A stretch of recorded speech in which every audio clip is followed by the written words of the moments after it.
Hey, hi, Mark Hinch at Fugitive.com with Steve Verdeen. Steve, what's happening? I'm not. I'm doing pretty good. Mark, how you doing? Doing good. We lost Scott. Scott's up in the mountains, in the snow, but he's probably watching on his phone. And Yeah. thanks for watching us tonight. We're live streaming. We decided to keep Steve in tonight, stop driving around for a little bit since it's only he and I tonight. But we got some stories and some updates for you on some cases featured at Fugitive.com. And then we have some other we have some guests here tonight, and what I want to do is I want to bring in hi guys, can you hear me? Yeah, okay, hold on a second. I'm gonna bring in Patrice, and who's with you, Patrice? Beatrice and my sister Mona. Beatrice, I apologize, and Mona. No, and I'm okay. gonna put you guys on full camera here so I can see you guys how here. we can get in here. Yeah, I know. I'm gonna get you guys a better shot. There you go. Okay, I'm gonna get, don't worry, I'm gonna fix it for you guys. There we go. Yeah, I'm gonna make it better for him. There we go. I'm gonna fix them. There we go. Just tilt your camera down just a little bit, your screen down, or you can't. Oh, it's not a laptop. There you go. There you go.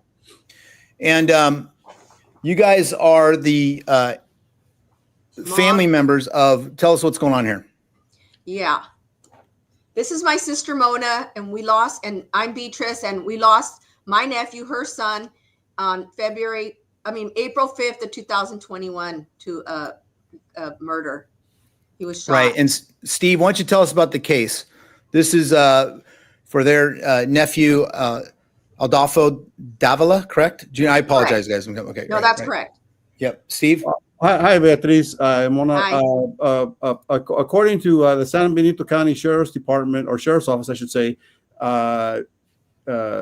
your nephew and his girlfriend, I understand, were at the Johnny's Bar and Grill in the city of Hollister, and got into some kind of a disagreement with a suspect and his girlfriend, or a girl who was with him, and then Adolfo and his girlfriend left, and the suspect followed him, and when they got to a friend's house, the suspect shot and killed him.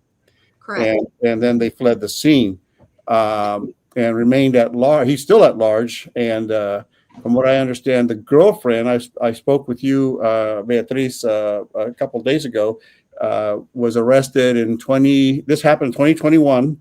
Yes. And she was at large for and unidentified for a couple of years. Yes. And then was the sheriff's office got a break in the case and made an arrested her in Modesto, correct?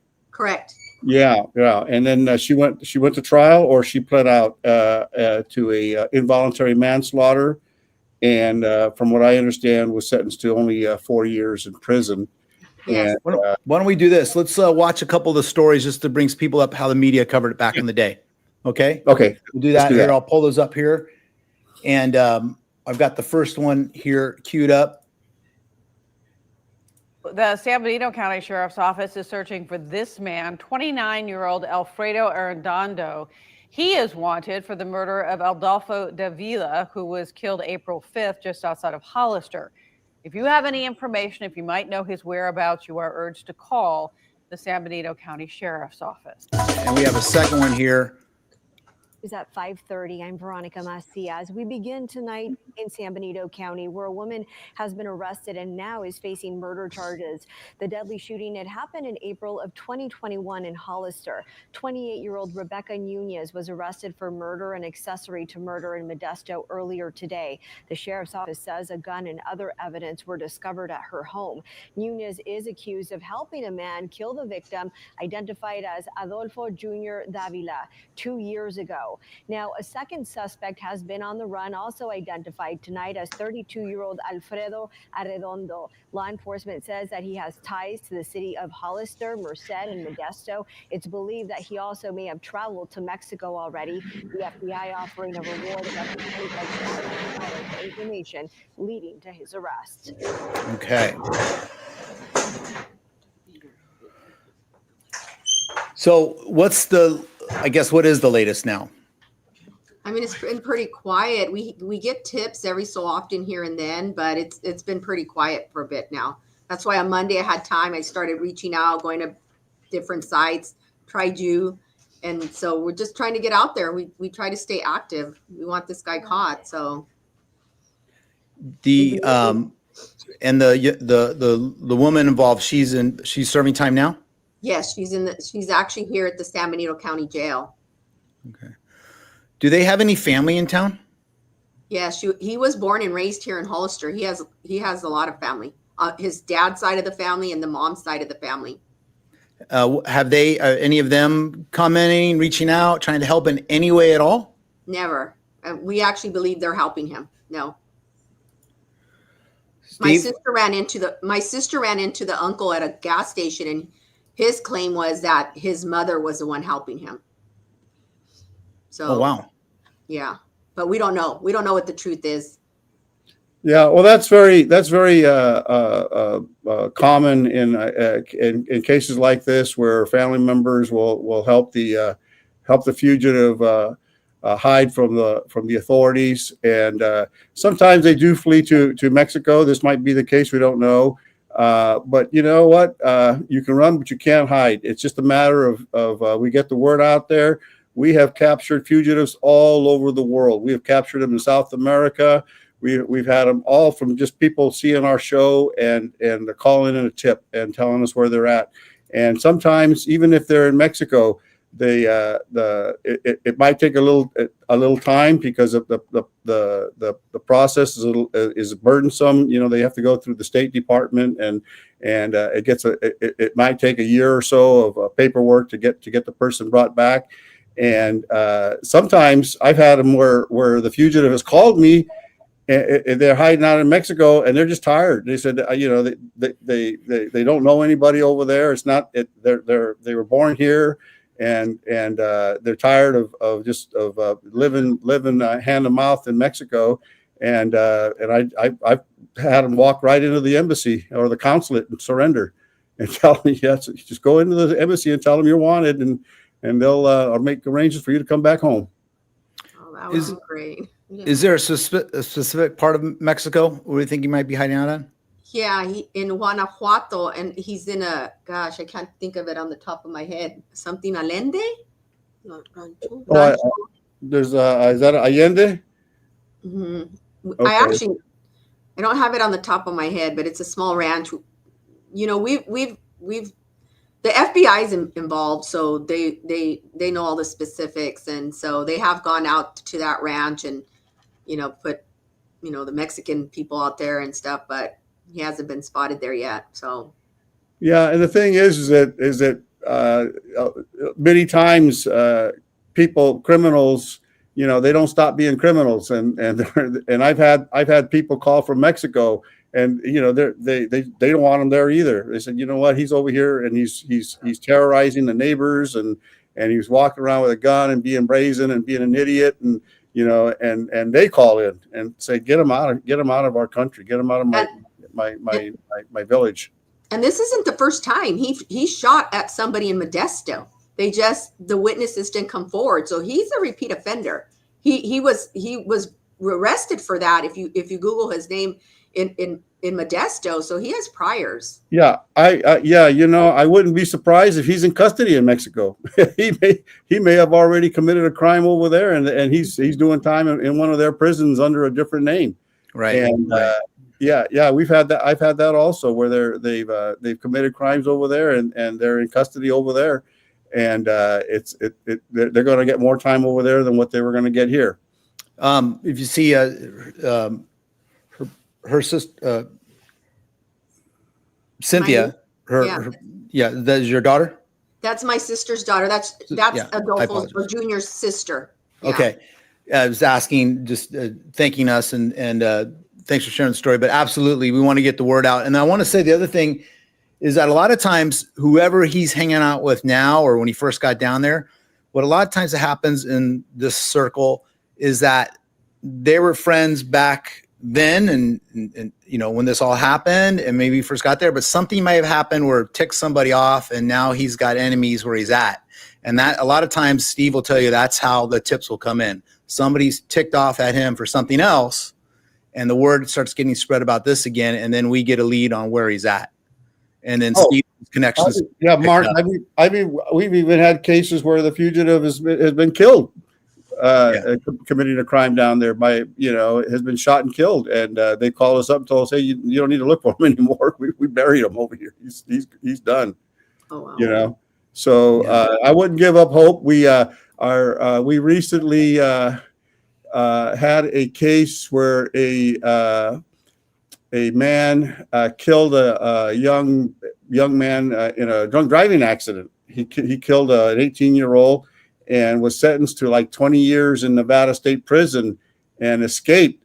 And the family didn't give up hope, and they reached out to us. We put him on our show, and he was at large for like about 18 years.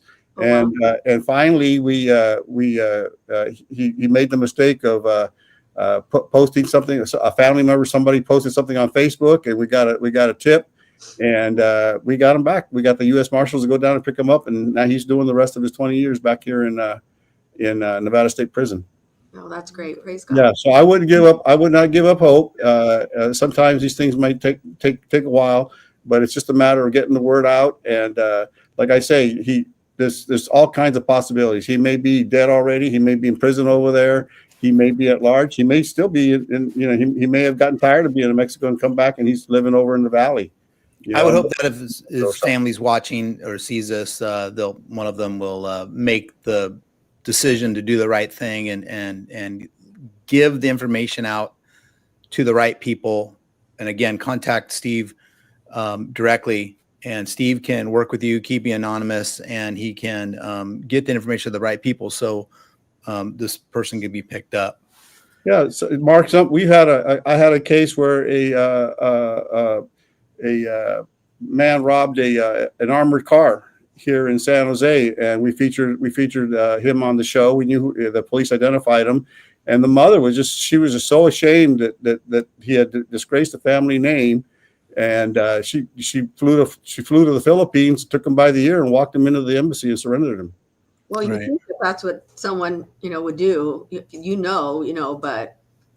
yeah, they haven't done that. Yeah, you would think so. Yeah, because his mother, she knows what it's like to be a mother, and so I would not give up hope. And let's just get the word out. We'll get out to as many people, and with YouTube, we're reaching all over the world now. Great, thank you. We appreciate it. Yeah, and please accept my sincerest condolences. Okay, I'm sorry I didn't say that at the beginning of the show. Thank you, guys. Thank you very much. Steve will be in touch with you, and again, anything comes in, we'll let you know. Thank you so much for sharing your story with us. Thank you. You can hang out. We'll be on in a second. Steve, I wanted to ask you, go ahead and tell people what they need to do if they have information regarding the whereabouts of this subject. Yeah, the best thing to do is to send us a tip at tips, TIPS, at fugitive.com. And give us the information. You can remain anonymous. Do not make any attempt to arrest, apprehend, or detain him. We know exactly who to contact with the information, who to give the information to. We have contacts with all the local law enforcement agencies, as well as U.S. Marshals and the FBI. Okay. Ladies, thanks again. Thank you for joining us. We'll be in touch. Thank you. Good night. Good night. God bless you. All right, Steve, thanks for doing that. I apologize to everyone that came on a little quick. They came on right away, which we asked them to do, and I'm trying to get this set up here. But we'll go ahead and get this video edited and get it out there. And wow, Steve, you guys have a lot of experience doing this. And this is one that you mentioned last week. You were talking with them and you wanted to bring it back up. Yeah. Let's get this guy caught. Okay. All right. Okay, so let's move back over to the website here. We got some stories to go through. And we've got a lot going on here. We got the next one. First of all, I want to talk about what I'm up to, because why not? I remember Steve is retired San Jose PD. I'm retired California Highway Patrol. Obviously, Steve does a Fugitive Watch. And then I run a website called Stolen 911. And, if you need a private investigator that kind of specializes in theft stuff, that's what I do. I was an auto theft guy for years. In fact, right now, I just picked up this case in Atlanta, and it's on my Instagram here. We're asking who is this guy? This guy here picked up a stolen Mercedes. These vehicles have been stolen all over the country in a shipping scam, and this guy was hired apparently by the crooks to pick up the vehicle, or he's one of the bad guys. We don't know who he is. We're trying to figure it out, but he just accepted a vehicle worth, a couple $100,000, and now it's disappeared. This is one of multiple vehicles like this we've had on our website. I got a case out in Turlock right now of this 1950s Studebaker stolen during the swap meet last week, and I got a video on there about it being stolen. And okay, so this is the theft of the Studebaker on the 25th. You can see here, I got this video of this guy comes up here, and he steals this vehicle very quickly, pops the door, gets in, hot wires it, and drives off. Now, if you look over here in the upper corner, you might see this guy over here. He's his lookout, and I got an arrow there, right? Showing. So he was making sure that that guy was okay as he walked on, and then he walks off towards the Chevron station. You'll see the car pull off here, the truck pull off here in a second. Wow. But they were definitely working together. And right now, I was out in Turlock the other day. I'm going back out there this week. I put flyers all over the place about this case. If I can help you with anything stolen, just go to stolen911.com and you can read about the stuff I'm doing, and you can submit your own case just by clicking one of the links here on the website. Mark, all right, let's get back over here. That's a very unique. The Studebaker is very unique. What would be the purpose of stealing that? Is it? I mean, it's not like you can drive it around. You're going to stick out like a sore thumb. What would they ship it out of the country or use it for parts? I don't understand. Yeah, I mean, so something like that, definitely going to be either a parts vehicle, or they're going to VIN switch it, and they're going to do it, to try to resell it. And so what they could do on a vehicle like this, they'd repaint it, change it up a little bit, and then maybe sell it on a marketplace or sell it, across the country. It's not going to be hard to VIN switch an old Studebaker like this, especially if someone just wants one. They're not going to research where they came from, maybe. And it could also be done for parts too. And then you get the old people, it's been shipped to Mexico, or it's been shipped overseas. Yeah, that happens. It's not every case is like that. Most of these vehicles are recovered or found to be somewhere else in the country or another part of the state, registered as a different Studebaker. And but you know what the thing is? Again, like I said earlier, you got two people working together here, right? This guy and this guy.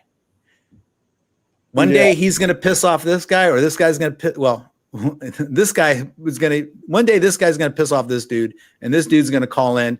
When people say they don't snitch, they're lying. They all snitch. You and I are both police officers. They all snitch. They all tell us. No longer among thieves, Mark. They all talk.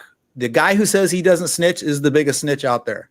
So, because when he's looking at time, he's going to snitch. So, we'll just wait for something to come in, and we're working our own leads on this. People have been calling me, texting me, DMing me, and the Telegram, everything like that. So that's how this stuff usually plays itself out. Okay, Scott's wondering, do we have any updates on the shooting at Santana Row? Was it a shooting or stabbing? I believe it was a stabbing. Yeah, I got to tell you, I'm sorry. Maybe it was a shooting. I'm not. Stabbing. He says stabbing. Yeah. Okay.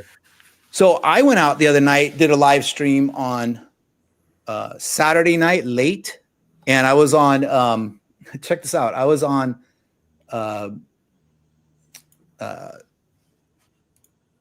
which one here? Screwed that up, didn't I? I was at downtown driving around. I got to find the right page here though. And,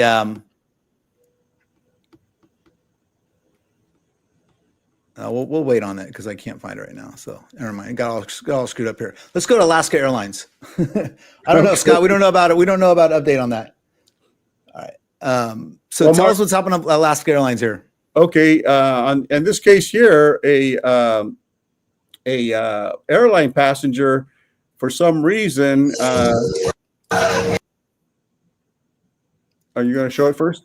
I'll wait for you. Yeah, we'll just give it a 10-second setup. Okay, yeah. Basically, some airline passenger allegedly began assaulting a female passenger who's unrelated, who doesn't even know him, and the flight attendant is trying to stop him and is punching on him and is basically asking for a posse, asking any able-bodied males to help him stop this guy from assaulting the female passenger. Let's watch it.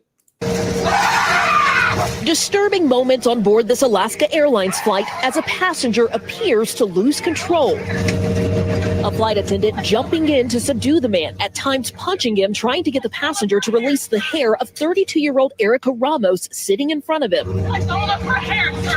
I really wasn't sure what was happening in that moment. I was afraid that this person was going to start punching me. Erica escaping the seat and the flight attendant calling for backup. Erica says the attack caused painful swelling and she's still getting headaches 9 days later. There was a moment where we actually see your face in that video turn around and look at him. What were you thinking, and did you say anything to him? I did not say anything to him. I think I was just really in shock. From my understanding of things, he was having a psychotic episode, and I didn't necessarily want to interact with him and possibly make things worse. The plane, still on the ground, was scheduled to fly to Portland, Oregon from Oakland, California on February 1st, but after the chaotic ordeal, it was forced to return to its gate so authorities could intervene. It's not every day that you see flight attendants throwing punches to try to subdue an unruly passenger. Was that the right move there? The flight attendant who had to respond to this took the immediate actions that you would take if you were able to take the crew member self-defense training.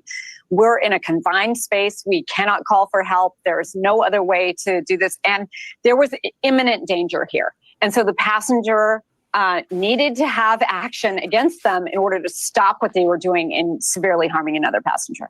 Alaska Airlines telling NBC News in part that the man appeared to be experiencing a violent medical.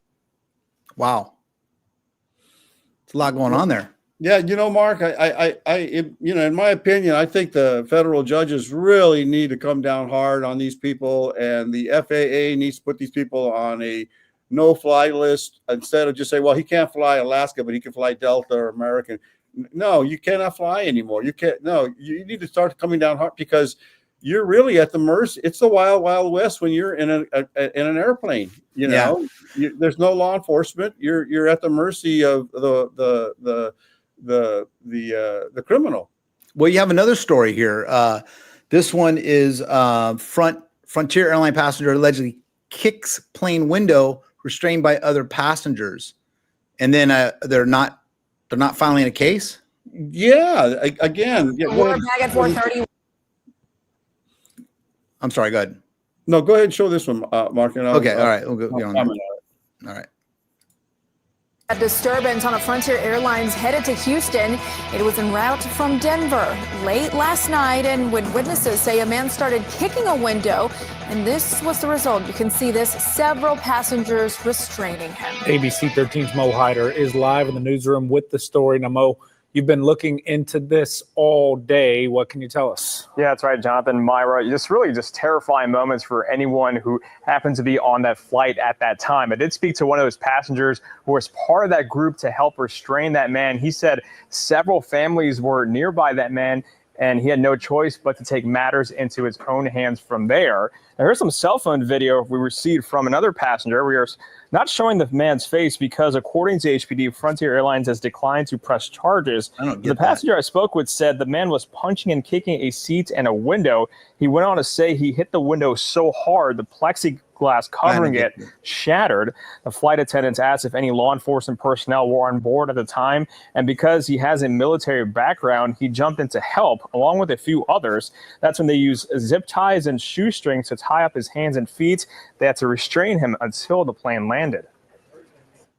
People started calling security and police, but there's no security or police. And so, luckily, there was a group of guys that was willing to pitch in and do it. But I think, and I'm glad that they had plexicuffs, but it took a while to find those. It just didn't really seem like there was a process and procedure for an incident like this. And again, earlier today, Houston police did tell me the airlines has declined to press charges. I also did reach out to the airlines themselves for any further comments. They said have to direct all questions to Houston. I don't know if I want to fly Frontier Airlines. Yeah, Chris, I don't get that. That's ridiculous. I don't understand that either. A child or an infant could be sucked out of that window if it was broken out and the plane became depressurized. It's extremely dangerous to break out a window of an airplane like that, at altitude. And to not want to prosecute, I don't, that just blows my mind, you know. They really need to come down. I was talking to a friend a while back, and it was going on vacation, and they were waiting in the to board the plane, and one of the other passengers was basically forming up a posse, saying, "Hey, listen, you know, you're an able guy. You know, I want to get guys together in case some crap goes down on the plane. You know, are you willing to be part of the posse?" And the guy goes, "Yeah, I guess so." You know, it's ridiculous. Steve, what year did you retire from the PD? 04. 04. So you were part of it. And remember, after 9/11, we all became air marshals. Remember that? We had my little air marshal card. I was with the, you know, all of us. I was with the higher patrol, and we all had to go through the training. And you know, and we were obligated, if we were on board a plane or something like that, you know, to take action. And sometimes you don't know. Sometimes there are air marshals still travel around on planes. So on that particular flight, I don't even know if there is an air marshal service anymore, because of all these cases, I haven't seen one case where an air marshal intervened. But I remember after 9/11, the federal government was just scrambling. I mean, any federal officer, whether they were livestock inspectors or IRS agents. We call them chicken inspectors. We call them chicken inspectors. They were putting them on airplanes, you know, as long as they could carry a gun and they were a federal officer and had law enforcement. They were putting them on planes because after 9/11, and but that, I'm sure all that has scaled back now. Okay, so let me get back to because Scott was worried about this. He wants to know if there's any updates on the stabbing at Santana Row, and you know, and I don't think we know anything about that. But he was also wondering, hey, Steve, did they ever find your truck? You had your truck stolen? Oh yeah, that was years ago in the 90s, I believe, maybe or the late 80s. Did they find it? No, they never did find it. It was never found it, huh? No, we were on vacation. I came in for vacation, and my pickup truck was missing from my driveway. And it was an older truck, but it was well maintained. It was I bought it from one of my dad's probably a classic now, and on the car show. Yeah, it was real. You know, nice. So what happens is vehicles. You may remember this. So when you report your vehicle stolen, and the police, let's say San Jose Police takes a report on, enters it into the stolen vehicle system, which is a nationwide system that says your vehicle is stolen. After 4 to 5 years, that information drops out of that system. Oh, I did not know that. If the vehicle has not been recovered. So if someone had your truck and they're hiding out and they wait the 5 years, technically they could maybe go register it at another DMV and get title to the vehicle. Now, the only way you would know, or they would know, is that if on some other end, an officer or someone checked with the National Insurance Crime Bureau, which keeps all the actual theft records, but it's not automatic. So like if you give me your VIN number of your old truck, Steve, I can research it and see if it's registered somewhere else, if it's registered under the old VIN number somewhere. So there you go. If you need a private investigator to research an old vehicle, contact me at Stolen 911 and I can do that for you, right? So, and we do that. People reach out to me and hey, I used to have this vehicle years ago, got stolen, or I want to find out where it is. I want to buy it back. You know, I can research where the vehicle is at, and then I could contact the new owner if it was legitimately sold and just say, hey, I got someone wants to maybe buy the vehicle from you. I can't give out their information to the person who hired me because maybe they want to stay private, but I would just offer them, hey, look, if you want, let me know. I'll put you in touch with them. The person wants to buy the vehicle back. Or in your case, if your vehicle was registered, all we have to do is get a copy of the old police report from San Jose PD, which we can do. And then we could, or at least the insurance company, and then they can reactivate the vehicle stolen, you get your truck back. So it happens a lot. Yeah, that's good information, Mark. I did not know that. Yeah. Okay, so the other thing is that, so what I want to show you guys is the other night I was driving around in downtown San Jose, live streaming, testing out a live stream on the Stolen 911 channel, and I was down on San Pedro, and this is literally 5-10 minutes before that big 20-person fight broke out. And 2 officers were injured.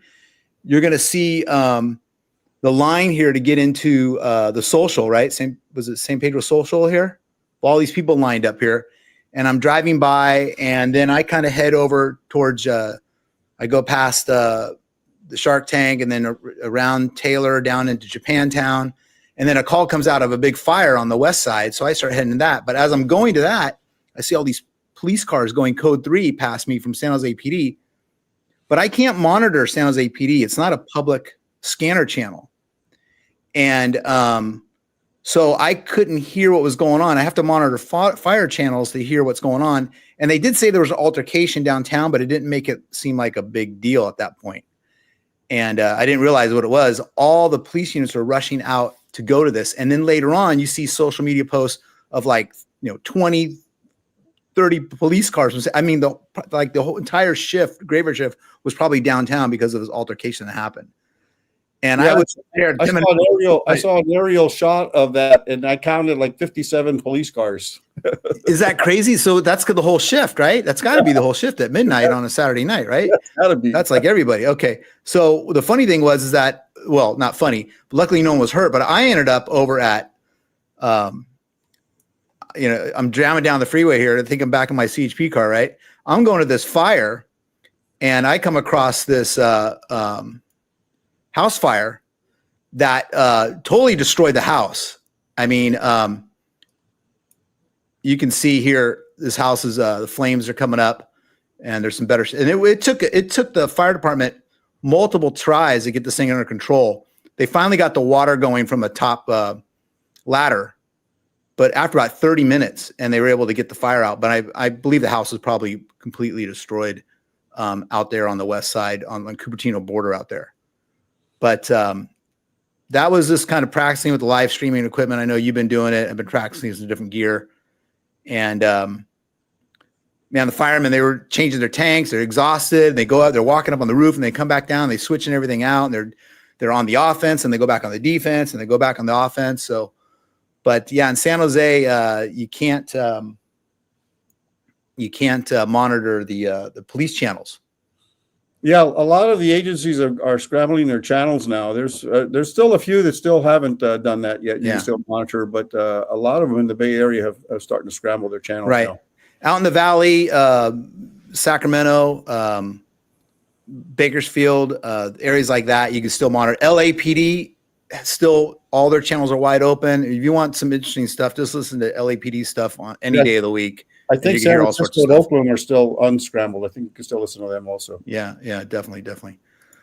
Okay, let's go back to, let's see. Las Cruces police officer Brad Lunsford found guilty in killing spree. Want to just watch the video? Wasn't a killing spree, it was killing a suspect. Brad Lunsford, the former Las Cruces police officer facing a manslaughter charge with a firearm enhancement for shooting and killing Presley Azay back in 2022, was found guilty this afternoon in a Las Cruces courtroom. Yeah, the jury deliberating for a little less than 3 hours before delivering that verdict. KTSM 9 News reporter Diana Castillo has been covering the trial since opening arguments were made last week. Diana was in the courtroom today as that guilty verdict was read aloud. You're right, though. It doesn't say killing spree. Sorry about that. It says Brad Lunsford found guilty in killing of suspect. Files this report. The trial lasted nearly 2 weeks, and after hearing from several witnesses and testimony from experts, in a little over 2 hours, jurors found Brad Lunsford guilty of voluntary manslaughter with a firearm enhancement. Silent, with hardly any reaction, Brad Lunsford stood in front of a judge and a jury of his peers as the jury verdict was read out loud. We find the defendant, Brad Justin Lunsford, guilty of voluntary manslaughter as charged. Lunsford found guilty of killing Presley Easy nearly 3 years ago, when Lunsford was dispatched to this gas station in Las Cruces after Easy reportedly stole a beer from the store. After Easy failed to identify himself to Lunsford, Lunsford and another officer tried to arrest him. That moment shown to the jury on Wednesday during the state's closing argument. He approached with force and demanded that he get out of the car. Is that within policy? Sure. Is that reasonable? Absolutely not. Throughout the trial, the state has argued that Lunsford's use of deadly force was unreasonable, and that Lunsford failed to tell Easy why he was getting arrested. Because it's a show of force at this point. He's maybe pissed you off, you're running out of your patience, and you've lost all sense of what it means to be a good cop. Shortly after the attempted arrest, Easy and Officer Keegan Arbogast got into a physical altercation after a failed attempt by Arbogast to take Easy down. Now, during that scuffle, Easy puts his hands on Arbogast's taser. Just before Lunsford shoots Easy in the head, the defense maintained that Lunsford's actions were in line with the LCPD use of force policy, something they emphasized during closing arguments. That there's an imminent threat of death or great bodily harm to you or another, then you have the right to use deadly force to stop that threat. And that's what Mr. Lunsford did. The trial lasted 7 days, and after the guilty verdict, Lunsford was taken into custody as his loved ones looked on, raw with emotion. A sentencing date still needs to be set. Brad Lunsford is facing up to 9 years in prison. Now, as for that sentencing date, we will keep an eye out and, of course, bring you the latest details. In Las Cruces, I'm Diana Castillo, KTSM 9 News. So the jury obviously felt that it was manslaughter. I don't know. Mark, I understand the need. You know, if these guys trying to grab his taser. He did grab his taser. He did have a hold of it. The other video shows it a little more clearer. You can see he does have a hold of the taser. And I think this was just a matter of, police violence, even when it's justified, is not a pretty picture, and the fact that he shot the suspect in the head, it did not go well over with the jury, and the prosecutor just played that for all it was worth. The suspect had disarmed an officer of his taser. They didn't have tasers when I was working, but somebody takes my taser away, you're going to get shot. Do not, you take my baton away from me, you're going to hit me with it, or you're going to tase me with a taser. It's just a matter of I think that, in my opinion, the prosecutor just playing it does not look good card. They were also talking the fact that the officer didn't tell him why he was detaining him. He didn't tell him about the accusation of him stealing the beer, because I believe now, and I'm sure like there's a few guys out there, I know Matt's out there and stuff that maybe could tell us. I think now the policy is, I know in the CHP, that you have to tell people why you've stopped them, why you're detaining them, like on a traffic stop, I believe. Well, but that does not justify you assaulting the officer. No, it doesn't. But he was using that to set up this progression of things the officer allegedly did wrong, right? I know, and when I was working, that was not an excuse for if the suspect should know, if you rob the bank and I'm chasing you, do I have to tell you stop because you robbed the bank? I'm stop, stop. And submit to arrest because you robbed the bank. The suspect knows why you're chasing him. Yeah. Well, I think then again, that was more about like car stops and stuff too. Right. And now that I believe, the Highway Patrol's got this policy now where this is why I stopped you. It's none more of this like, why I stopped you. You're going to tell them why. Yeah. Which I always told people anyway. I just told people. In this case, the suspect had stolen a beer from the store. He knew he stole the beer from the store, and so how that played into again, I think the prosecutor was just playing to the jury. Right. And so this could be something that could be appealed, in my opinion. Yeah, no, I agree. I'm like, definitely not murder, manslaughter, it's what they went after. Something that can be appealed though, I would think, right? Something that can be appealed. I would think so. Yeah. I would think so. And again, I think it's just the if you play out the use of force, the wheel, right? Yeah.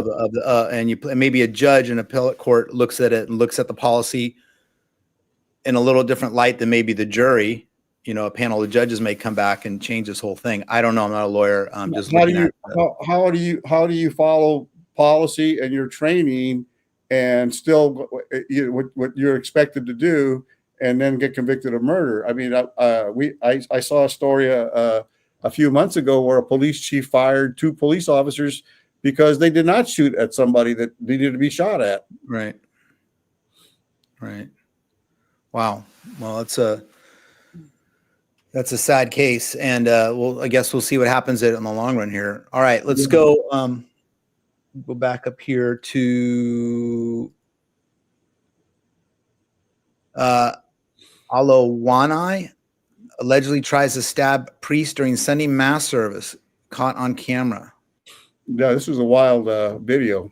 A brazen attack inside a church. Good evening. Thank you for joining us. A Winnipeg priest narrowly escaped an attempted stabbing when a man armed with a knife rushed the altar during Sunday mass. And it was all caught on camera. Standing by live tonight with the details is CTV's Danton Unger. Danton, do we know what led up to this? Marilee, police say it is believed to be totally random, and if not for the fast actions of an off-duty RCMP officer, it could have been much worse.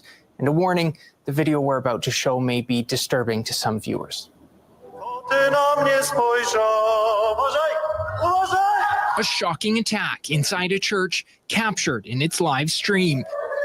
It happened at the Holy Ghost Parish on Pritchard Avenue during Sunday evening mass. I've been on 23 years, and this is the first I've seen of this type of incident in a church. So it's quite different for sure, and quite alarming. Winnipeg police say a man armed with a knife walked up to the front of the church and lunged at the priest before driving the knife into the altar. An off-duty RCMP officer attending the service was quick to arrest the man, holding him with the help of other parishioners until police arrived. That was really the best outcome that anybody could have had because nobody got hurt, nobody got injured. Police. You're seeing a lot of that now. I know a lot of the churches, and I have some family members that are part of these groups that are there more for security than actually attending the service.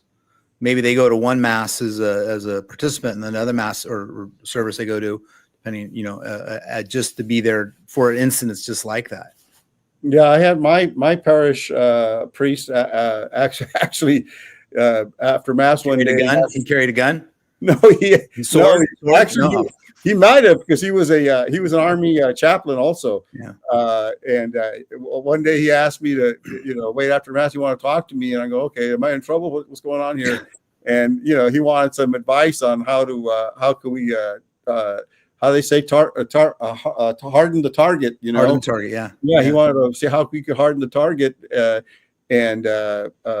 because the parishioners' cars were getting broken into during mass. And I said, well, if some of the parishioners want to keep guard in the parking lot, but then they're going to miss mass, So he said, well, we'll have to figure something out. Yeah. This is me. Yeah. So we had to have that talk in our. Okay. Well, I mean, obviously some sort of episode going on there. He mad about something or didn't take his medication or something. I'm sorry.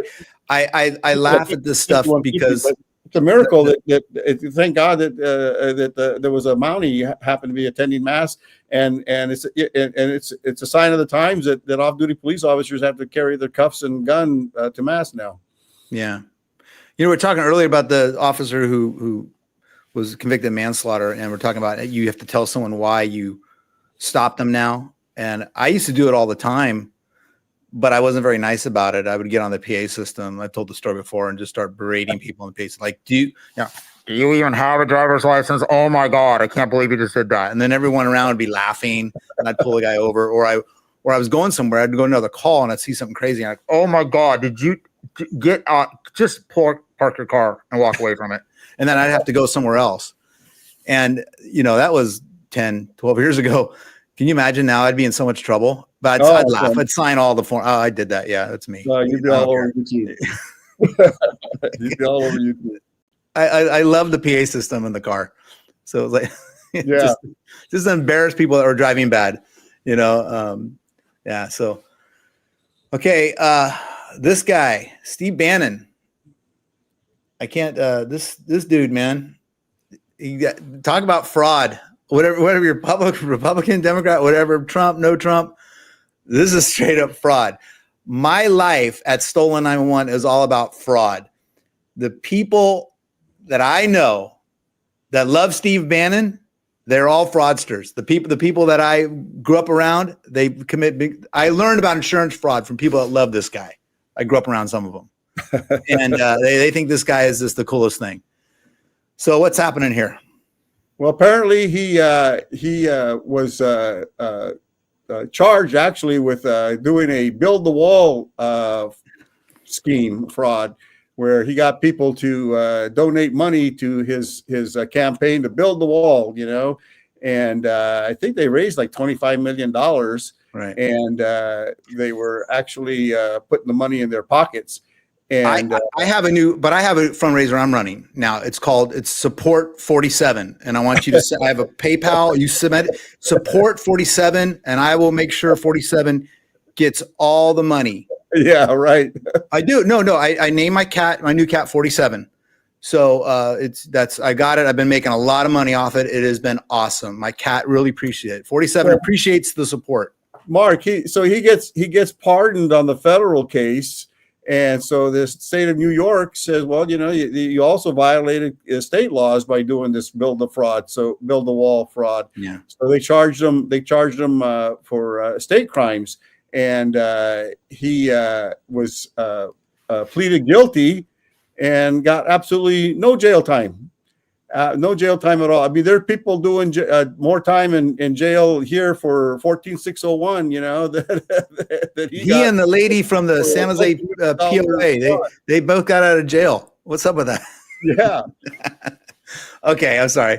This guy and Elon don't get along, so maybe Elon will step in and get JD Vance to take this guy out or something like that, right? I don't know. We'll see. Elon doesn't like him, so. Oh, good. Anyway. All right. Enough of that. I don't even want to show the story.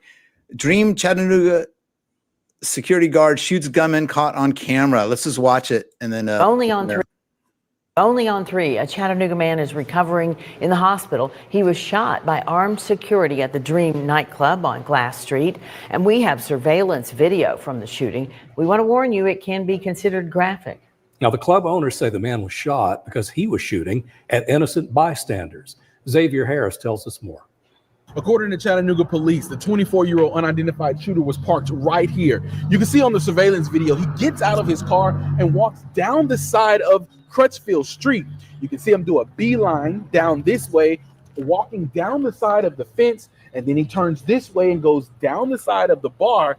And that's when you see him fire several shots in front of innocent bystanders. What was supposed to be a night of fun turned into chaos for club goers at the Dream Nightclub on Glass Street. In this video, you can see a man firing several shots into a crowd in the parking lot.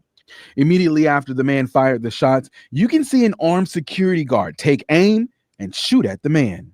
If anyone come down here with that foolishness, they know now that Dream Security have zero tolerance. Yeah. Head of security Joe Reed says about 2 months ago, there was a shooting inside of the Dream Nightclub.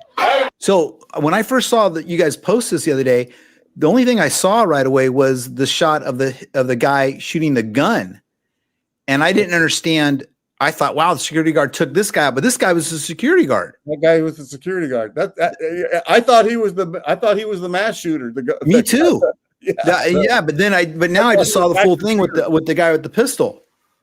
But this is the case, especially in the South. There's a lot of places now where you go, gas stations that have been robbed a lot and stuff like that. You'll see full armed security. These guys look like SWAT team members. Yeah. I can remember being down at a bar called Bahama Mamas down in Moreno Valley. Shout out to Bahama Mamas, because I Googled Moreno Valley bar shooting, and that place came up in a news story. So I thought, well, that's where I want to go drink. I was on my way to a baseball game. And so we went there, and sure enough, the security guard, who was also the bar back, was like in full SWAT gear. Wow. And he had a gun strapped, and he was armed security and stuff like that, but bars like that need that. But in the South, these guys are obviously carrying, semi-automatic assault rifles for defense, which they can do. Yeah, that's wild.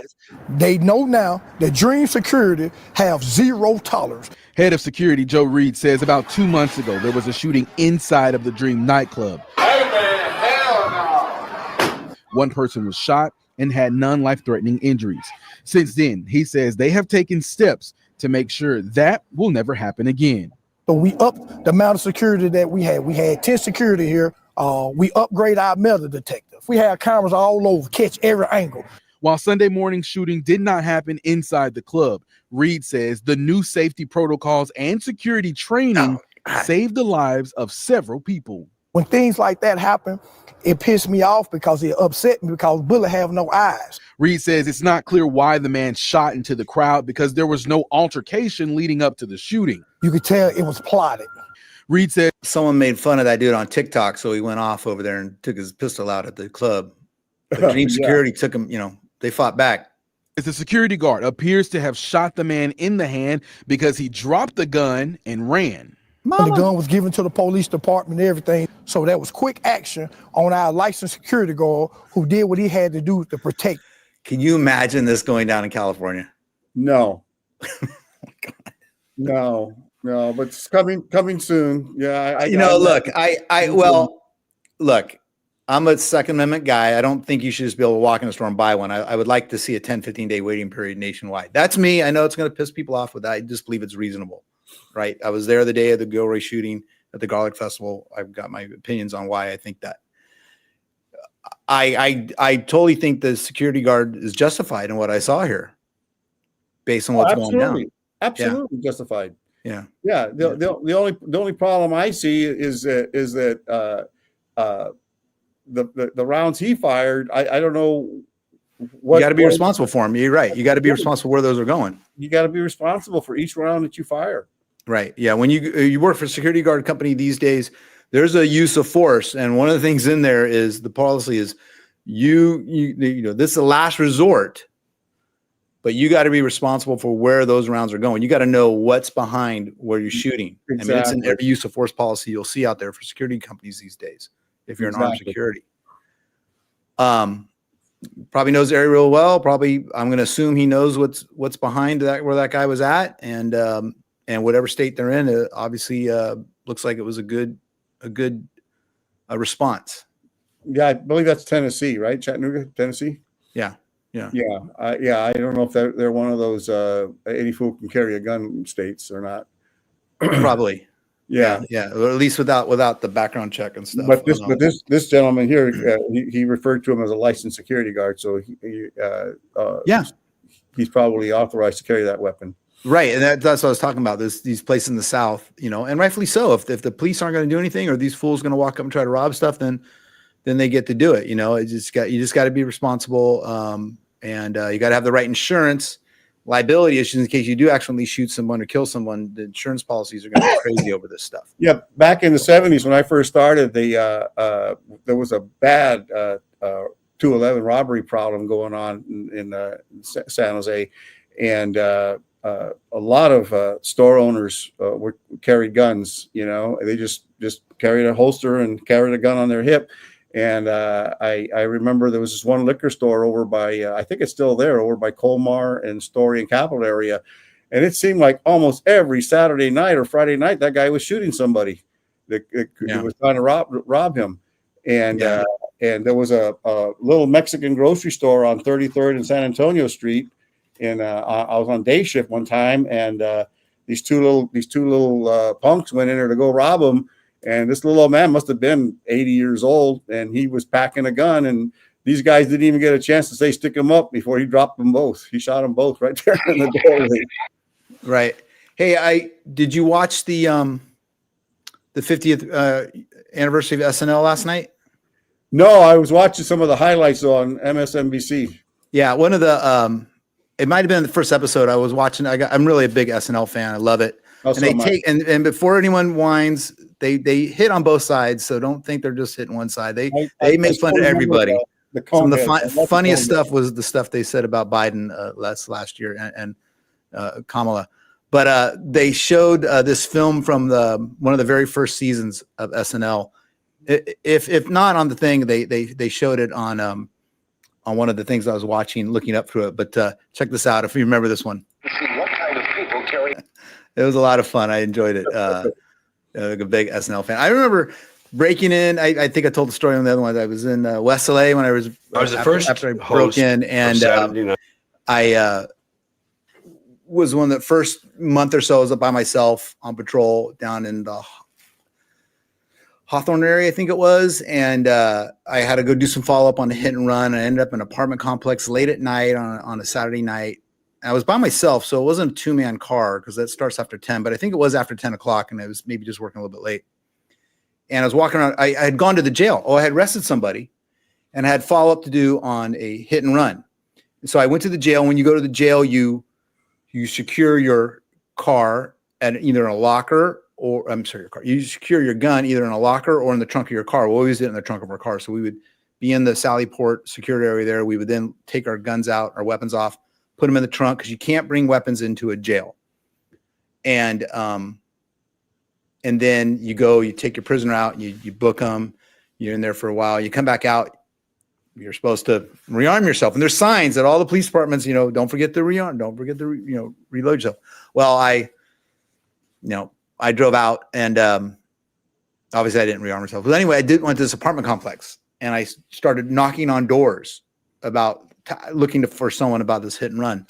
And I talked to a few people, talking to the window, to screen doors and asking people. I'm in uniform. And I'll never forget this one lady. I go through and talk to the screen door. And this is a black neighborhood I was in.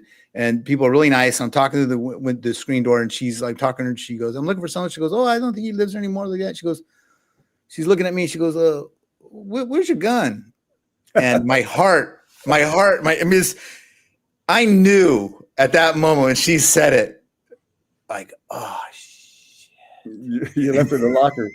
Yeah. No, I left it in the trunk of the car, right? Oh, it was with me. Oh, it was in the trunk of my car, but it wasn't in my holster.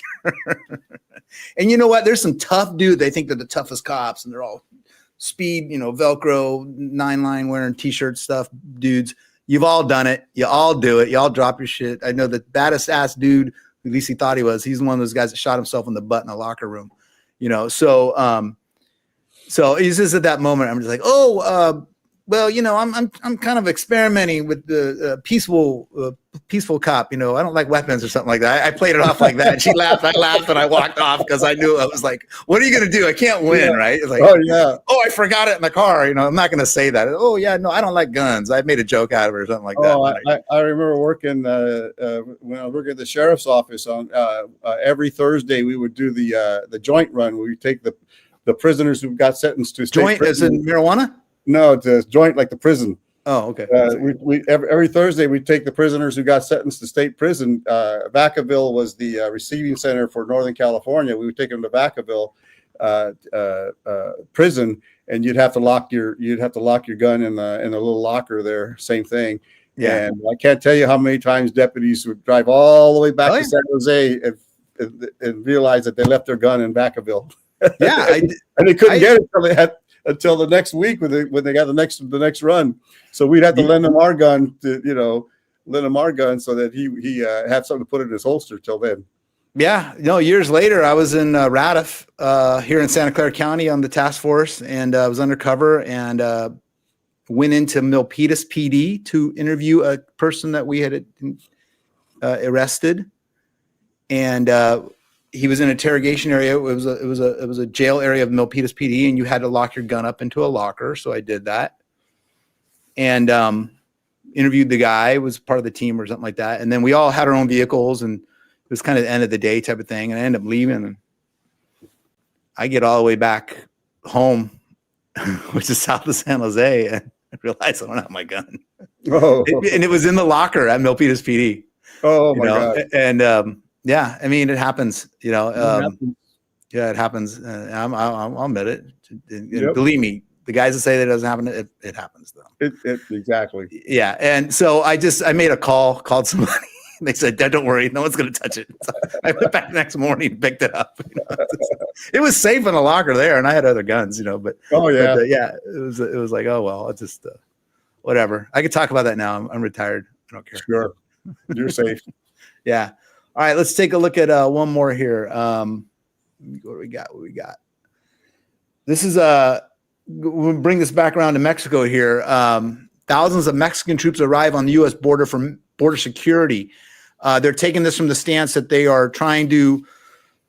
I know there's a lot going on. I heard maybe that Americans are now going to need a visa to go to Mexico. Maybe someone was telling that me today because we go there every year. And but is this a response, or Mexico's trying to alleviate the situation that's going on between the U.S. right now by trying to reinforce people from? Yeah, I think this was part of the some kind of an agreement between the two governments to help with the border situation. And the problem that Mexico is experiencing is the massive amount of weaponry that comes from the United States into Mexico. Mexico does not have a Remington gun manufacturing or Colt. They do not manufacture guns the way the United States does. And Mexican authorities say that like 90% of all the weapons that they seize are all coming from the United States. Let's watch this. 25% tariffs on Mexico's imports is on pause for now as they work to reinforce border security.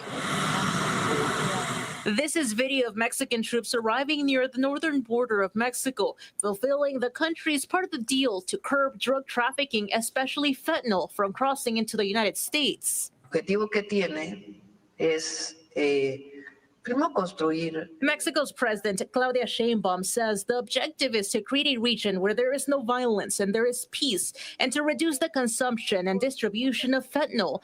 I spoke with Vicente Calderon from TijuanaPress.com about the arrival of these troops in Tijuana. We know that already they are along the wall, the border wall, in the area of Playas de Tijuana and the coastline, and along on the route by the border. As for the U.S. part of the deal, Sheinbaum announced on X that the U.S. is committed to prevent the trafficking of high-powered weapons into Mexico. Gun trafficking from the United States to Mexico remains a significant problem. According to ATF records, more than 50,000 firearms were smuggled from the U.S. into Mexico and Central America between 2015 and 2022. Like you said, those guns are not being made in Mexico. No, they're not. No, they're not.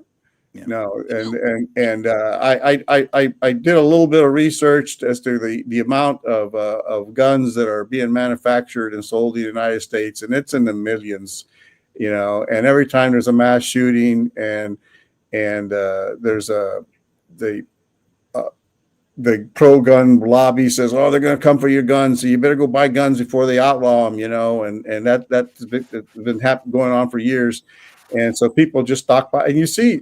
I think Scott posted a couple of stories in the last few weeks of these big catches of guns that people have. Yeah, that one guy called in San Jose. We'll look at that here in a second. But there was also stories out where people. There's no limits on how many guns you can buy in certain states, Las Vegas and stuff like that, I believe, Nevada. And there's people that just keep going in and buying guns over and over again because they're being paid by the cartel connections to purchase guns and then deliver them to Mexico, which is illegal to do, but it's not illegal for this person to keep going in and buying guns. Now, look, I'm a fan of the Second Amendment. I question the whole well-regulated militia part of it, the way that's being enforced.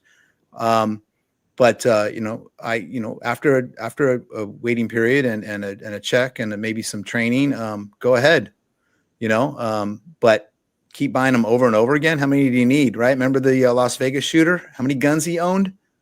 Killed how many people did he kill? It gets a little wild after a time. We're supposed to be a civilized society, and we just, no other country has these mass shootings and school shootings at the United States. So you can interpret the Second Amendment different ways. Regulation's not something, that part of the Second Amendment is not something that's heed to in a lot of ways. All right, let's finish this real quick. Meantime, last month, we told you about when local Marines were deployed to the southern border to support Trump's Remain in Mexico policy. And it's also my son's in 3-6 out in North Carolina, and he said that I think it was 1-6 or 2-6 was just sent down. They sent 2 companies down to the border, and those are North Lejeune-based units. That work included installing new razor wire along the border wall.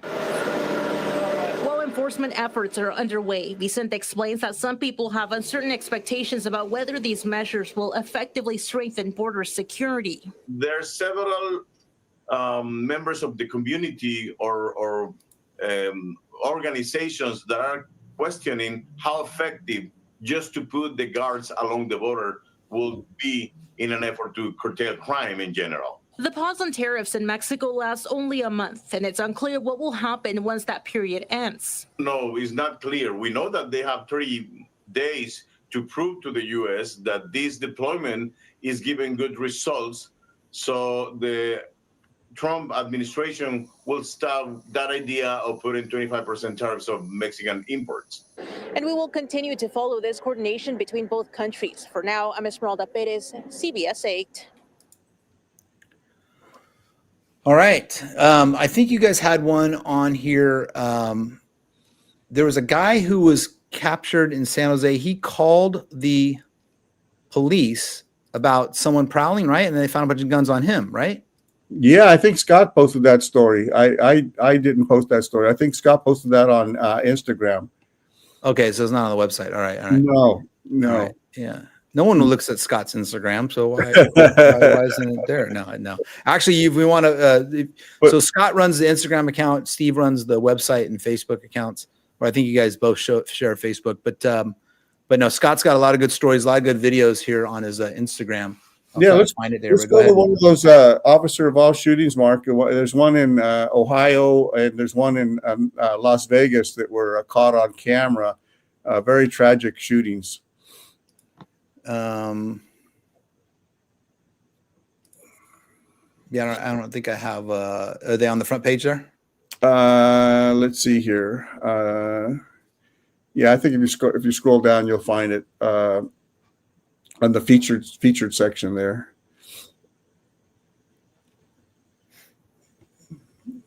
Or if you go to the email, you can just click on the link.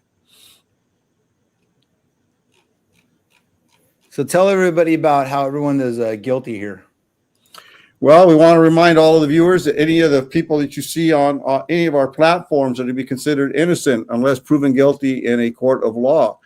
And law enforcement may consider some of these fugitives to be extremely dangerous. So if you recognize any of these fugitives, do not make any attempt to arrest, apprehend, or detain them. If you can either send us a tip at tips@fugitive.com, or if it's an immediate sighting, you can always call 911. Okay. I think I do have one here. This is the St. Clair Township Police Department releases video of officer fatally shooting Joseph Como. Let's watch the video. The body camera video was just released from the officer-involved shooting in St. Clair Township. Hello, I'm Dave Sess. I'm Lindsay Watson. This is very tragic. Girl was killed last month and a police officer severely injured. The police body camera video shows the moments leading up to the shots fired.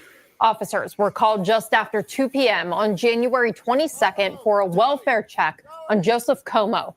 This is video from Officer Dakota Wetzel's body cam. Officer Wetzel approaches Como demanding to see his hands. These images are very graphic, and we have decided to pause the video just before the first shots were fired. If you look close, you can't see a gun in Como's hand just before Officer Wetzel fired several shots. Como returned fire, and then other police officers also fired at Como. A video from another body camera showed officers providing medical care to Como and Officer Wetzel. While I can't make any conclusions until the investigation is complete, I can tell you how my officers and police officers around the country are trained. Officers are trained to deploy deadly force when a suspect pulls a gun. They're trained to stop the threat to their lives and the lives of others. These body cam videos show tragedy on many levels. Now, in the video, you could also hear officers telling others to go to the dentist's office across the street, but that was where 4-year-old Rosalie Martin was also shot. She died at the hospital. Officer Wetzel's continuing to recover from his injuries. He's even walking in the hospital. The Ohio State Highway Patrol is handling the investigation into the incident. Hi, everyone. Another one of those cases. I'm glad they got video footage of it, but what's going on? Well, in this case, in the case, the North Las Vegas Police Department, an officer was killed in a similar case to this of a suspicious person walking with a gun, gets into a shootout with the guy, and the guy kills the police officer. But in this case here in Ohio, 4-year-old girl gets hit by a stray round, and they haven't announced whether the round came from the police officer or the suspect. The dentist office was behind the officers, correct? I don't know. I don't know, and they did not mention one way or another. I can't imagine. But and I don't want to criticize the officers because I don't know what Monday morning quarterback them. I don't know what was going through their minds. But what I do see in this case and in the case with the North Las Vegas police officer is that both officers were were out in the open when they got into this gun battle. And I used to teach at the police academy, and we always taught conceal and cover. Always conceal and cover. Why would you be out in the open and leave any cover to confront somebody with a gun like that? I don't know what was going through their mind. And in the North Las Vegas case, the officer's dead, so we can't ask him. And in this case, the officer was shot. But for any police officers out there, I highly recommend do not leave concealment or cover. Yeah. So I don't know if the gun was pulled at the last second or not, but it's just tragic. We'll wait and see what they come up determine where that bullet came from. I can only thoughts with those officers because they got to be going through a lot right now. Right. Let's end with this one. This is the story that Scott talked about in San Jose. San Jose PD arrests suspect for possession of illegal firearms. And so this interesting story. This guy called the police himself. On February 10th, 2025, officers responded to a call for service of the residents of the 2200 block of Cottle Avenue. The suspect called 911 and reported an armed man with firearm was attempting to break into his residence. This guy here seen in the photo is the one who, and I'm sorry, it's not up, is it? So this guy here seen in the photo is the one who made the call. And the suspect stated he was also armed and had discharged a round at the other male. Upon arrival, officers called the suspect out of the residence. The suspect alleged that the male with the firearms was still inside. So, okay, so I originally thought that maybe he did get in some sort of altercation with somebody. The guy fled, but he's claiming the guy was inside. Officers went inside and cleared the residence. They didn't find the other guy. Now, maybe he went out a window or something, if he was real or not. I don't know. Oh, wow. Officers determined there was never another armed male and that the suspect may have been hallucinating. While inside the residence, officers located multiple firearms, including privately manufactured firearms which were reported stolen, and firearms which had their serial numbers altered or removed. Those are all felonies. Okay. Yeah. This is above and beyond the where you can buy guns at legally, because you can't buy these legally like that. I'm looking at a couple in the photographs alone. I'm seeing like a Uzi. I'm seeing some other things. The short-barrel shotgun. I'm looking at stuff here. King had some ghost guns too, didn't he? I'm not sure, but I know that the law enforcement is having an extreme problem right now with the number of ghost guns being produced. Yeah. I'm making ghost Nerf guns with my 3D printer right now. Oh, is that right? Yeah, they're unserialized. If you want a ghost Nerf gun, hit me up. Okay. Yeah, and somebody who's a drug user and suffering from hallucinations and having access to that kind of fire weaponry is just a recipe for disaster. But there's always a defense attorney that will take their money. Sure. I just know a couple, and say, well, they were just whatever. So privately, okay. So with the assistance of the detectives from the Gun and Hazards Offender Suppression Unit, GHOST, officers obtained a search warrant for the residence. During the search, officers located body armor, bomb-making precursor materials, suspected fentanyl, the additional firearms, including several submachine guns. The suspect was booked into the jail, multiple firearms and violations, and for being in possession of explosive precursor materials. So yeah, this guy, does it give his name? He's just exercising his First Amendment right, Mark. Second Amendment. No, I'm sorry. Yeah, Second Amendment. Second Whole Amendment. part about well-regarded militia is part of the Second Amendment. That does not apply to that. This guy is way outside the limits. You know, again, you don't need 10 guns, 50 guns. Nope. And that's my opinion. Okay, well, I think that's going to be it for today. I'm a little gunned out. And let's talk about the family of Adolfo and Steve. What can we do about this? Again, let's get this word out. Please tell your friends about this case, your family and friends, and have them spread it to their family and friends also. So let's get this guy caught, or have him decide to, I don't want to be on the run anymore and turn himself in. Right. Okay. Well, we appreciate everybody. Thank you for watching. And Steve, you're handling all the posts at fugitive.com, and maybe next week we'll get you back out in the car riding around. Okay. Sure. Do you like doing it? Yeah, it's a lot of fun. Yeah, it is. It's quite the if we can get you out and like I'm doing it too on my channel. It just, it was cool because I started to pick up the patterns on the scanners again. I was starting to remember stuff, and it's like, okay, so I started figuring out how the fire uses their scanners and how their radio, try to figure out what's going on through the city. I'd like to find a good app. Maybe when the weather warms up, it'll some activity. Oh, it'll liven up. Yeah. When the bar, that Santa Clara Street down San Pedro Square area, you saw in my video, there was a big crowd. They're all waiting to get into a couple of clubs there. What day of the week was that? That was Saturday night, and it was Saturday night. Okay. It was after midnight, because I think I was out from like I want to say I was out from like 11 to 1.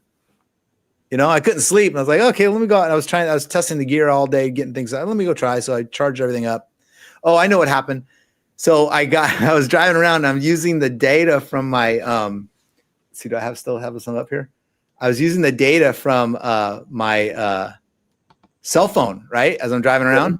Yeah. And I'm I gotta tell you, the best time I had, hold on a second. Let's see, I'll pop it up here. The best time I had is when I was in I go to the east side. I drive all around and I go to the east side, right? And I drive over by Story and King, at the market over there, right? And I drive through, and man, the music was pumping over there, man. They were partying over there. This is after I drove down downtown the first time. So the audio is I really screwed up on the audio on this, but I had the mic down too much. But I pull into Story and King there and drive through, and it was quite happening. The music was going on, the crowd was great, and people waving to me and stuff. I'm waving back, but it's too bad that the audio was so low. So I'm working on that. I had one viewer tell me the audio was and I go, oh yeah, I'm trying to figure out what's going on here. I was using different streaming gear, so I was using my phone as a hotspot to the streaming system I was using. And after 2.5 hours of doing this, I was at the fire scene and stuff like that. I got an alert from my Verizon. These girls are waving. They're all partying, not dancing out there. I was looking for you. I thought you might be out there, Steve. And but I got an alert on my phone saying that, hey, you're reaching the end of your 15 gigabyte data quota for your, and it's not going to renew to the 3rd of March, right? So I have to be careful how much data I use on my cell phone now for the next couple of weeks. So I have to get a better plan and a separate modem just for doing the streaming. And there's different plans you can get, but you're going to get that too. You guys are going to figure out on that Fugitive Watch line they're using that at some point you may go over the the allowed data plan. Oh, Tropicana Foods. Oh, yeah. But yeah, I cruised around. I started off downtown, and then I went south down Monterey, and then eventually Tully over to the east side, McLaughlin up to Story McLaughlin, and then out here Story and King, and then back down to Capitol, Alum Rock. Alum Rock was one of my old hangouts as a highway patrol officer, and saw San Jose PD do a car stop out there. And then went back downtown again. And that's when I drove through and saw that line got even bigger around midnight. And then I went by the Shark Tank, and then eventually over to. And this is my secondary camera, which is more of a zoom camera, and I was trying out the zoom. Oh wow! So yeah, so you can see the ladies there, and then I'm not going to stalk them or anything like that. So then I go and just checking it out, and there's a guy here drinking. I thought that might be Scott there with the beer in his hand here for a second. But it was like a younger Scott with a goatee, right? Yeah. So, but I was just trying out the two camera systems. I got the static camera in the window, then I have a camcorder, and I have a little switcher in the car where I can switch between the cameras. So I was testing all that out. But it's pretty cool, and I've been watching a lot of YouTubers all across the state that do this type of thing. They drive around like this. So, if I got a couple hours, I'm going to do it, and I'll probably set up a separate channel just for that. I don't think I'm going to use my regular channel for that. That's all it is. But yeah, it was pretty fun. But yeah, everyone was cool and happy over there. In fact, when Carmen comes back, we're going to go to one of these clubs over here on the east side because I've been to them before, but they're actually fun to go to. Tacos El Carbon is a good restaurant. Okay, we're all going to go there. Love their food. Yeah, remember back in the day, this is where you used to go buy an ID. Yep. Is that still going on? I have no idea, but that used to be the go-to place. Yeah, as a highway patrol officer, you'd run into guys and like, "Where'd you get it?" And they go, Story King. Okay, that's a really bad Social Security card you got there. It's like, but you can print out whatever you wanted. You can print out whatever you want. But yeah, so it cruised, continued downtown. This is that car stop I was at, San Jose PD. This is going down Alum Rock. And then again, I make it downtown. This is just before the big fight. 2 officers got taken to the hospital on this. Wow, that's not good. And then as I'm going to the scene with the I'm on the freeway going to the west side to that fire, but San Jose units were all going eastbound, and I'm like, I already committed to going to the fire, so I probably wouldn't have been able to get close to that fight scene anyway because there was such a crowd down there. So yeah, it looked like a mess. Yeah, I'm actually going south on 87 here, and then eventually I get to this amazing fire, and start in the garage, and they got all the people out. And again, this is at 12:30 at night, when this is all going down, and the whole house eventually was engulfed. The fire department had a hard time getting water to that ladder truck, and I was listening to all this on the radio. It took them. I was out there for a half hour before water started coming out of these that ladder. Wow, that's a long time. And they at first there's firemen up on the roof, and they suppressed the fire on the roof, and I thought it was over, right? But then all of a sudden you started seeing flames again. 20, 30 minutes later, flames started coming out of the roof again. And you hear the firemen back off, go back into a defensive position. And then eventually you see the fire here on the roof again. And then you hear they're having like a broken fitting on the hose. Uh-huh. And they eventually, I guess they figured it out. And then you see the cannon finally come online here. And there's a cannon working here. And eventually, as soon as they got that cannon online, but again, it was at least 30 minutes before that thing came online. Wow. They were able to hit it from the top. That is a long time. Yeah. Yeah. So interesting, though. It was interesting. Then the funny thing is, too, as I was leaving, I left, and this is kind of funny. So as I leave the scene, and there's, people aren't expecting this. So people are driving by, and I see this car. So as this call came out, So I'm leaving the scene here, and it's too bad you can't hear it. But this is the end of the street here. The fire's behind me. I'm leaving. You see a car here. See this person standing here next to the car? Yeah. On the video? Yeah. Well, this young lady was driving by and looking at the fire, and she wasn't looking where she's going, and she hit the curb in the bushes. Oh. And I just happened to see it as I'm driving by. I go, what the hell just happened here? So I turn around, and I actually talked to her. I made sure she was okay, but I actually turn around. I get a shot of it here, and she was actually laughing. I thought if you're waiting for a cop to come, they're not going to come because they're all at the fight downtown, right? And I don't think San Jose's going to show up anyway. But she wasn't. She was waiting for a tow truck. But this is her. She ran into the curb, up onto the curb, and damaged the whole side of her car there. Look at that. And as I talked to her, she was laughing. She goes, "Oh, I was just paying attention to the fire. I wasn't watching where I was going. I hit the curb." And made sure she was okay. But yeah, it was. She was laughing, so it was easy for me to laugh about it. But it was interesting. We're gonna start doing more of it. You guys, and then we'll all start doing it, and get us out there, and we can visit some of these scenes and stuff. So there's a train going by. Sounds good. Yeah. All right. So are you done? Are you going to go out and eat tonight, or what? You done? Yep, I'm done. Okay. All right, guys. Thanks for following us. Fugitive.com, stolen911.com. If you need a private investigator. And again, if you want me to research an old vehicle, reach out to me on the website. I can research a vehicle for you. And Steve, I'll see you. I'll talk to you tomorrow. And hopefully Scott will come back from the snow. Okay. Okay. All right. Have a good one, Mark. Bye. Bye-bye.